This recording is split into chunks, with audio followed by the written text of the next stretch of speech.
coming home, I'm coming home. Tell the world I'm coming. Yeah, back where I belong, yeah. I never felt so strong, no. Just stop, cut it out, that's horrible. Alright, hey! Anyway, this is the Afterfight Afterthought for the John Bones Jones, Quentin Rampage Jackson fight. And for those of you new to this, or new to me, anyway, thank you. I just wanted to let you know what I do is I go over the before, the during, and the after fight for both fighters. I start with the winner, which is the after fight, and then I go to the loser, which is the afterthought. So I'll start out with John Bones Jones, going through that. Obviously, he's a young, inexperienced, great striking fighter. You could almost just say awesome at that. He delivers. He's a massive finisher. Big for the light heavyweight division at 6'4". His reach is absolutely unbelievable, you know.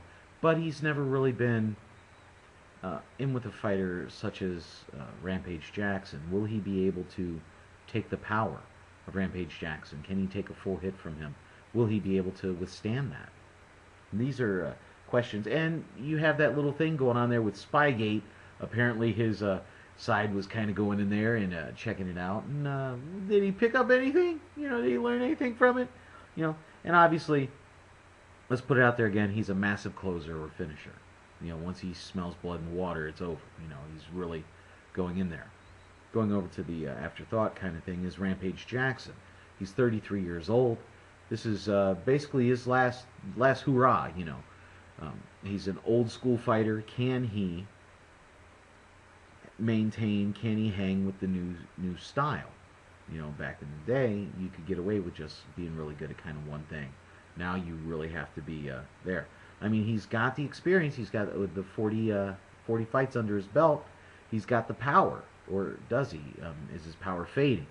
You know, when people want to bring up the 33 and they want to say, "Oh, he's still young," and yeah, there's a reason why there's not a whole lot of champions over, you know, in their 30s, or you know, as they get to their mid-30s and stuff like that. There's a reason why. And unless you're a freak of nature like a Couture or a Henderson, some of those guys, you just don't have it anymore.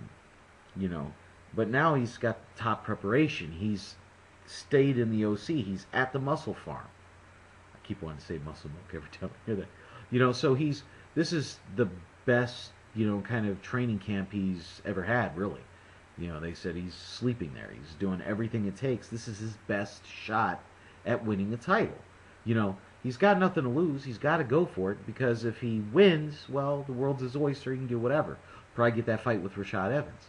If he loses, you know, then he's going to kind of fall off, you know, and he's going to be that second-tier kind of guy, you know, like Chuck Liddell was toward the end there. You know, they get in, now we're going over to the actual fight. And as it went down and during the fight there, you could see that, one, Rampage Jackson was not ready for the speed that John Jones has. And to be honest, a lot of guys probably aren't going to be ready for it. You know, the distance that John Jones creates and the angles that he uses, you know, was keeping Rampage back a lot. Rampage never really opened up, never came in, never really tried to push the fight to Jones. You know, and Jones was actually more the aggressor throughout the fight, even though he was keeping distance and doing what he does. You know, obviously there, in the third round, Rampage looked like he was about to mount, you know, kind of really going to start pressing the fight there. But, yeah, it was nothing to be like, oh, hey, you know, that was awesome. You know, nothing like that at all. It was just kind of like holding off the inevitable, almost. I mean, the first 3 rounds all went to John Jones, and by a big margin. And then when you get into the fourth, when John Jones finally decided to start opening up and really raining punches and stuff like that, Rampage Jackson was very easily, almost willingly, giving him the neck so he could get choked out. And that's, if you didn't see my prediction vid, go ahead and check it out. Because Rampage, you know, once the punches started coming in, he turned around, and then he got choked out. And an absolute awesome showing for Jones. When you look at it, really don't see any weaknesses in his fight game. He's, I mean, what's next for him? Rashad Evans? Probably. unless Rashad doesn't want to fight him. You know, that's something that UFC is going to start getting into. You're going to have to deal with it. Boxing's been dealing with it for years. You know, so we'll see if that fight actually happens. Machida would be a good one. And there's a couple of younger ones, maybe even Bader, give him a shot, you know, whatever, to go over there.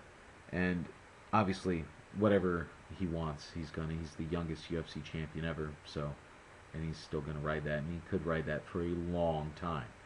Going over to Rampage Jackson, when you look there, it's, you know, the title shots, he's probably done with them, you know, because he is from the old school, and it doesn't look like the old guard, and it doesn't look like he's able to transition and change, much like a Couture change in those guys. They're just abilities, and because of that, you know, he's still going to get fights, and that's pretty much because of his name and things of that nature. I mean, you could see maybe he'll do another rematch, like a fourth fight with Silva, or, you know, maybe a Griffin rematch, you know, to try and avenge his loss there, or even a Rashad Evans to try and get in there and maybe get the rematch, just to get a couple of last big paydays in before he, you know, it becomes time to retire. So please comment, rate, subscribe on these, and you know, be my friend, be Eduardo's friend, and we'll see how it goes from here. Okay, let me know what you think. All right, and please comment. Please, you know, get in there, and I really want to hear what you thought about the fight. And yeah, that's pretty much it, right? Yeah. All right, we going home? All right. Anyway, hey, this is Bigragu. I'm out.